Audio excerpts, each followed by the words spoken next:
You're listening to Parents, You've Got This, the expert guide to parenthood. The complete guide to pregnancy, birth, baby and parenthood. This week on the Expert Guide to Parenthood podcast, we're talking all about solving our toddlers' sleep issues. Sleep is one of those things that we also vitally need, yet these little people don't come sleeping, which is so crazy. So we're so excited to have our sleep expert back in the chair to talk all about problem solving our toddlers' sleep. We are joined today by Dr. Laura Conway, one half of Infant Sleep Australia, together with Dr. Fallon Cook. Dr. Laura and Dr. Fallon have the Sombel program, and they offer amazing assisted sleep programs for parents and for families. They both specialise in paediatric sleep, and they're amazing the way that they can tailor all sorts of sleep solutions to all sorts of different sleep challenges that families have. We are so grateful, Laura. Thank you so much for joining us today and for sharing your expertise and information with us. As Christy said, sleep is one of those really frustrating things. You know, we all know we need it. We wish our sleep was prioritised sometimes, don't we? That'd be nice. So thank you for helping us today when we're talking about our toddlers. What are some of the common toddler sleep issues that you see? Yeah, when we're working with toddlers, we're working with children who are aged over 1 year of age up to about 3.5. And we see a range of sleep problems that can include difficulties going to sleep at the start of the night, difficulty staying asleep, so waking a lot overnight, or waking really early in the morning.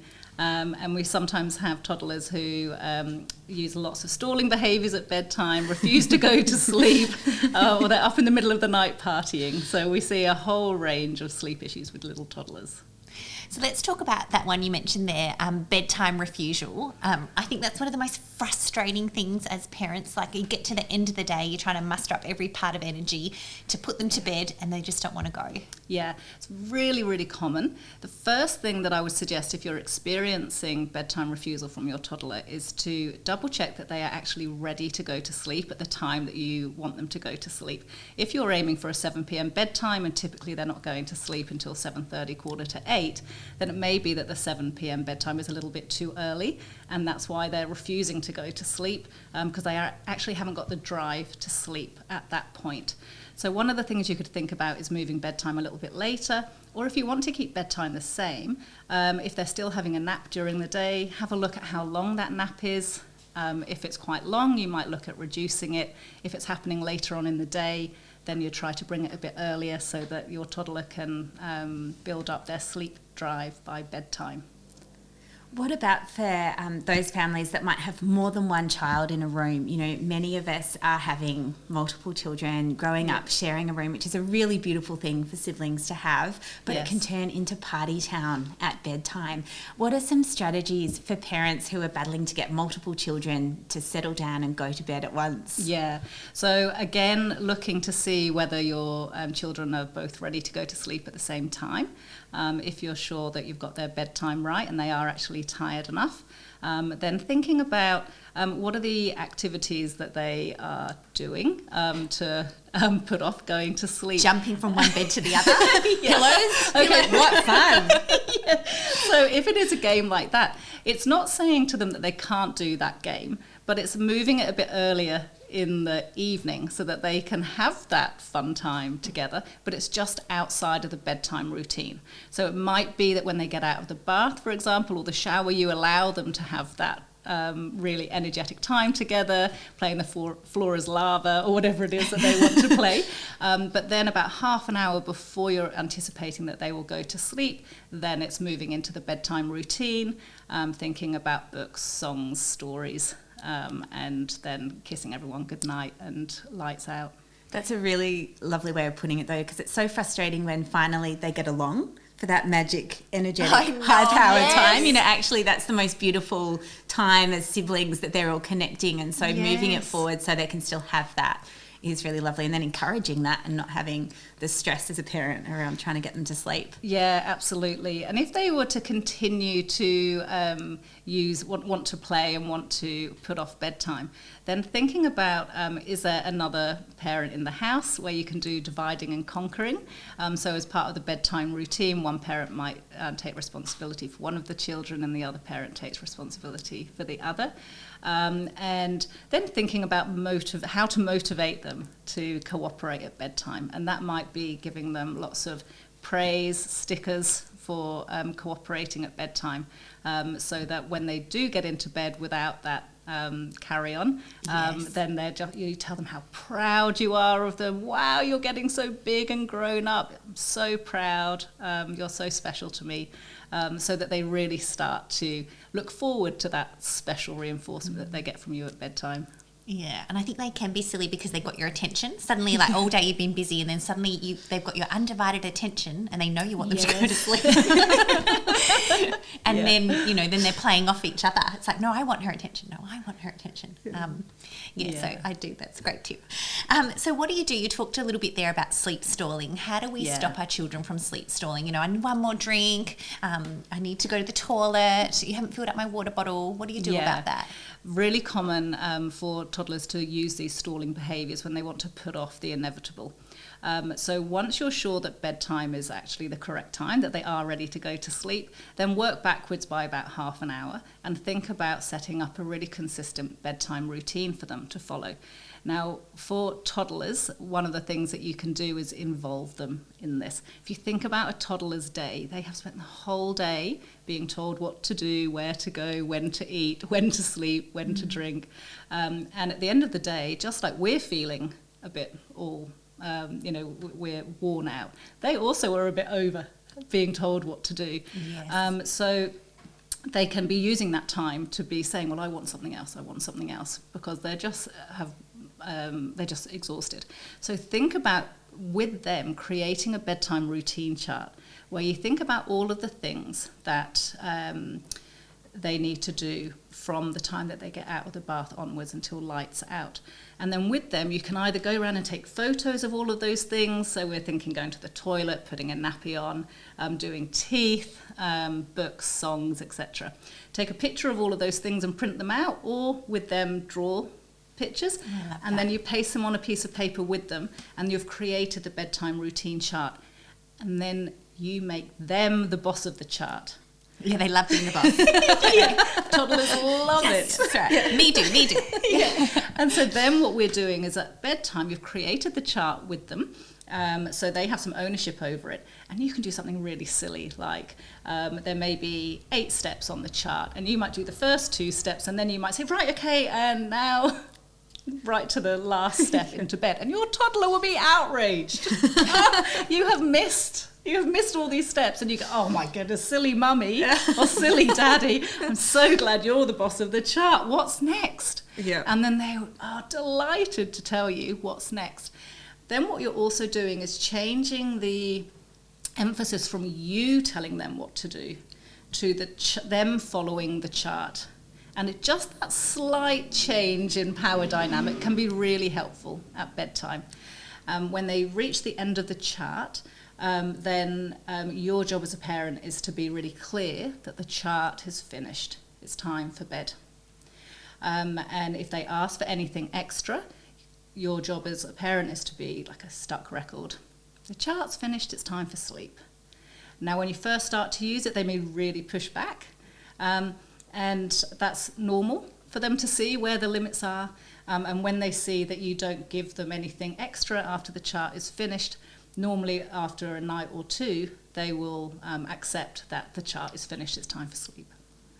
So what about we've finally got our little ones into bed and they're semi-relaxed, and we've said a beautiful good night and we've switched off the light. Then all hell breaks loose because they're afraid of the dark. What tips do you have for parents who have little ones that are afraid of the dark? Yeah, very common for toddlers to begin to develop fear of the dark and fear of the nighttime. So as parents, it's important to acknowledge that is a real fear. Although for us, we could think that's silly, there's nothing to be afraid of. For your toddler, it's really a real emotion. So it can be really helpful to bring in the use of a night light. And there are some beautiful ones available on the market, and there are, from really expensive ones down to just really reasonably priced ones that you just plug into the wall. And the important thing with a night light is to have it on the whole night. So don't be tempted to just have the night light on as your toddler is going to sleep and then come in and turn it off later, because then if they're scared of the dark, they'll may still then be fearful that when they come up into light sleep in the night, it's going to be dark. So always have it on the whole night through. And what age does that happen? Because I know as parents, when they're little, we're told to have a complete darkness, block out blinds, even cover the light on the alarm clock. What time in a toddler's life do we change that? Yeah, it can be from around 2. But children might start to express a fear of the dark. If they're not, don't anticipate it. Don't introduce the idea to them, because then they'll be like, oh, there's something to be scared of here. Yes, that's right. So we don't want to let them know that maybe they should be scared of the dark. So you would only introduce the nightlight if they have said to you that they are scared of the dark, or they express any fear around bedtime. Then you can introduce a nightlight. If you wanted to, you can involve them in choosing the nightlight. And there's some really cute little ones that are like lanterns as well, that are battery powered, that they know that they can use that in the night if they want to go to the toilet or to come and find you. Sometimes co-sleeping can become a problem around the toddler years. Sometimes, obviously Safe Sleep never recommends, co-sleeping, but sometimes out of sheer exhaustion, they find their way into your bed, or sickness, and then they sort of end up in your bed after having croup or something like that. If you're wanting to not co-sleep with your child, how do you get out of that when they're 2 and can say, no, mummy's bed, or just get out of their bed and crawl into yours? Yeah. So if you find that you are co-sleeping and you don't want to, then what we tend to suggest that parents do is look at what the reasons are around why your toddler is wanting to co-sleep. For example, if your toddler has developed separation anxiety, then we need to ensure that we are helping them fall asleep at the start of the night in a really respectful way that doesn't trigger any anxiety in them. So you wouldn't want to be putting them down for bed and then just leaving them to it and leaving them to be upset. You really want to make sure that you're supporting them to go to sleep at the start of the night. But then slowly reducing your presence at bedtime over a couple of weeks. So just leaving the room very briefly at first, just for 1 or 2 seconds, like literally just popping your head out of the door to pick something you've dropped outside of the door. That's right. Before you come back and sit back down again. And then every night over a couple of weeks, just increasing the length of time that you leave the room for. So they're so confident that you're about to come back that they start to fall asleep whilst you're out of the room. And then when they wake up in the night and they see that you're not there, then we think, oh, mum's or dad's just about to come back. And they're less likely to startle awake and less likely to then try and come into your bed to sleep with you. If there isn't anxiety in your child and your child isn't experiencing any fears at the start of the night, then one of the things that we'd be looking at is ensuring that they have high enough sleep drive to be able to maintain their sleep all night. So when we have toddlers who are waking frequently overnight, if they are then coming into your bed and still waking up overnight, even when they're in bed with you, so it's still impacting your sleep, then one of the things you'd be looking at is, do we need to reduce the nap if they're having one during the day? Or do we need to move bedtime a bit later or wake up a little bit earlier, just so that they can maintain their sleep all night in their own bed without coming into you? Yeah, and I think it's hard because they don't understand time. And it was a big aha moment for me as a parent when my little one said, but how long is that? Yes. He really didn't understand time. And if he woke up, when is that? Yes. Because he doesn't understand the clock, Yeah. And did you use a training clock in the end? Did. You did, yes. So there are some wonderful training clocks on the market. And what they do is they give your toddler a visual guide for how much more of the night there is. That's right. So some of them, the face will turn blue when you turn it on at the start of the night, and little stars come all the way around the face. Yes. And then the toddlers see the stars then falling away as the night goes on. And in the morning, then the face turns yellow. Yes. And that can be really helpful for toddlers who aren't fearful, so they're not seeking connection with you overnight because they're fearful, but they're just a bit unsure about whether it's morning time yet. Yes. And then he got very clever and he could turn on the sun at 1 a.m. Yeah. I think the clock is malfunctioning. That's right. And I'd be like going up there, but he'd be like, the sun's up. And I'm like, okay, you've now grown up old enough to not need the clock. Clock's out. So funny. So we've touched on it there in terms of night waking and little ones coming to pay you a visit. What are some of the other reasons why our toddlers wake overnight? It's always important to check that there isn't a medical reason for the waking. So some children may start to wake overnight if they are sick and they've come down with a cold or a flu or something horrible. Other children will wake overnight if they have eczema or a kind of itchy skin condition. Sometimes that becomes really irritating overnight, and so they'll be waking up with itchy skin. So you'll want to be ensuring that that's under control.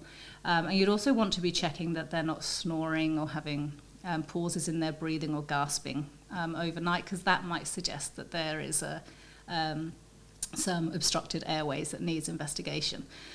So if we've ruled out any of those medical causes of overnight wakes, then really we're looking at is their sleep drive high enough at night for them to be able to maintain their sleep overnight? And if it isn't, then what we see is usually one of three things. They either do wake up in the middle of the night for 30 minutes up to 3 hours, and they want to party. They're wide awake, and we call those split nights. Yes, nightmare. Or, real nightmare. Yeah. So hard. The parents that come into the clinic are just shattered. Yeah. Or they'll just be waking up a lot all through the night. And the third thing that can happen is that they sleep all the way through, but then they're up from 4. And they don't want to go back to sleep. Or I've 5. had all of those. Yeah. So really important to then think, well, what's their overall sleep need?